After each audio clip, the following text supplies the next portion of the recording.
Blessings, friends. Hope all is well out there.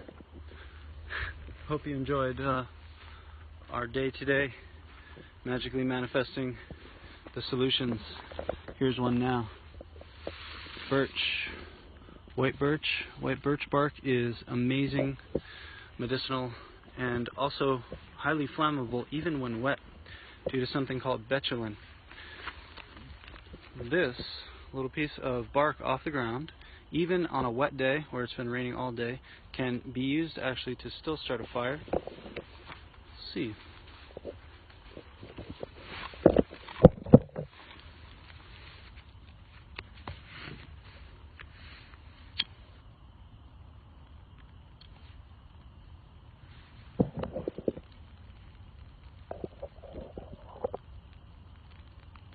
Birch bark incense. So this is an extremely flammable bark that you can almost always get a fire started with, even if it's rained it just stopped raining about 20 minutes ago. So you already have bark right off the ground that is so flammable. There are resins inside of there that are extremely flammable and also smells amazing. So it also can be an incense, for example. This is smudged just the way everything else is. What's up, Christina? Garabansky. Welcome, Cash. If anyone has any herbal questions, feel free. I've just been thinking so much about how we have to galvanize the conversation beyond the bullshit, and we really need to get everybody talking about things that matter, like climate and sustainability and energy transitioning. Like now, we need to really step it up and lead the situation. So definitely please be in touch if you're out there and you resonate with this mission. Let's all work together and let's overcome a competition. It's not a competition. We need really active solutions. So please help build sustainable communities wherever you are.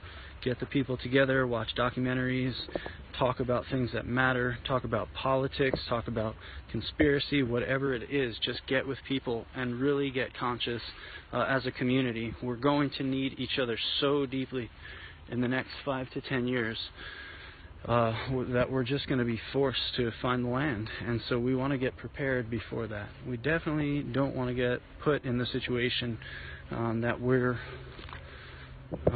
headed towards. What I can talk about is my vision for how I envision this shift occurring. What I see is that there's going to be a lot of people who have land and want to have people on their land creating a vision. And if people, small groups of people can start organizing, they could actually make a proposal to that person to help them pay for their land, to acquire it and continue it to be a farming, homesteading scenario of any sort possible. We need all diverse options at this point. We just need to get the land and get people upon it so that it doesn't become a strip mall. So with this vision, I see there's going to be a lot of people who want to live as gypsies, and I'm one of those people. And there's going to be some people who have land from their families, or have land that they're purchasing, or are already on land and have a desire and a dream for people to come there and help them practice sustainable living, and we are the community to do that. And so as we reskill ourselves and as we learn these skills and as we teach these skills, we'll get our practices refined to where we can offer those proposals to local townships and also local community members who actually care. This is the only question that should be asked in the world. Do you actually give a shit about the future? And if it's no, then you could just go off to the side right now, and the rest of us will just build a sustainable model. And it has to be from all of us. The only place it's coming from is people, human beings, not corporations, not governments. It's never going to happen like that. We're just going to be crashed into the wall. So they're cutting funding on all of the social programs. Do you get it, friends? We're being deleted. You know, so we really need to get ourselves to a point where we have sustainable villages. So my vision is to rove around North America preaching the gospel of the return to nature, and that we need to get together and we need to reskill ourselves. And I'll travel around in this van and visit every community that's around and just teach workshops, get people together, host discussions, have podcasts, do blogs, invite people on Facebook Live to do interviews with them, and that's what I'm really envisioning for this van. I've done so much math for this van, and it turns out that I basically am going to have very high payments if I get this specific van.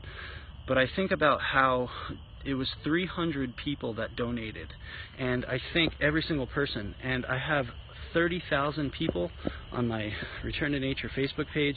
There's 5,000 people on my personal Dandelion page. There's 10,000 people on Instagram. If any percentage of that was able to give just $5, then I could outright buy the van and not have a payment over my head from the man, and then tour and teach these skills and talk to you all and interview every single person who cares about it. I don't care if it's Bill Nye or Bernie Sanders or Myron Dewey or Zach De La Roja from Rage Against the Machine or whoever it is. Just find the people who have vision and have plan and get them broadcasting. So with your help, this is what we can do, and I really truly believe now is the time to do it, and we all have to find the way through to building this vision. It's not my vision. It's going to become more and more self-evident to every single person on this planet as things get more devastating. And as the earth speaks louder and louder, there's going to be a back to the land movement. In the next 10 years, there's going to be a back to the land movement, and it's going to be much more powerful now. So we really have to find people in our local community who are still thinking like this and still interested. So please be a leader in your community. If you want to help in any way, create the Return to Nature School, please be part of it. It's all of ours. It's yours as much as it's mine. If you want to help donate in any way, if you can, check out my GoFundMe link, gofundme.com/Return to Nature, and feel free to give whatever you like from your heart. And the work is going to be for me to go on tour and to broadcast live and to continue to keep sharing the plant wisdom and the wisdom from nature through so many awesome teachers. I was just envisioning, some of you may know Joe Hollis, who's an amazing being in North Carolina, and barely anyone knows him, in the sense that if he was broadcasting daily, people would be watching that shit. And there's a lot of people out there like that, but they're not savvy with technology. And I really feel that we need to take the technology and put it into the hands of the elders, the most wise elven people that have magical hats with moons and stars on them that are on this planet, because they're the people who actually have the vision for the future. They're the people who know what to do. They're the people who understand biology, nature, the sacred. These are things that you cannot build an economy, a model on. So it's only a matter of time where either the economy model that we have sinks to shit and it pulls us all down with it, and I think that time is 10 to 20 years, maybe 30 years, or we are so resilient that we build ourselves up, and at the top of it we can say no thank you to the machine, the global machine that is just eating our dollars insanely. So it really is going to be a matter of the earth is speaking and only a few of you hear it, and whoever does, it's time to get activated, because that's enough people. You are enough. Just be what your intuition tells you to be, and that's the real thing. You know, fear equals control, and once we can weigh the fear of speaking up with the fear of dying, knowing that we could have done more, that's a very easy comparison, I believe. So sending you all lots of love and blessings. Please be in touch in any way that you can, and will do the work. Peace.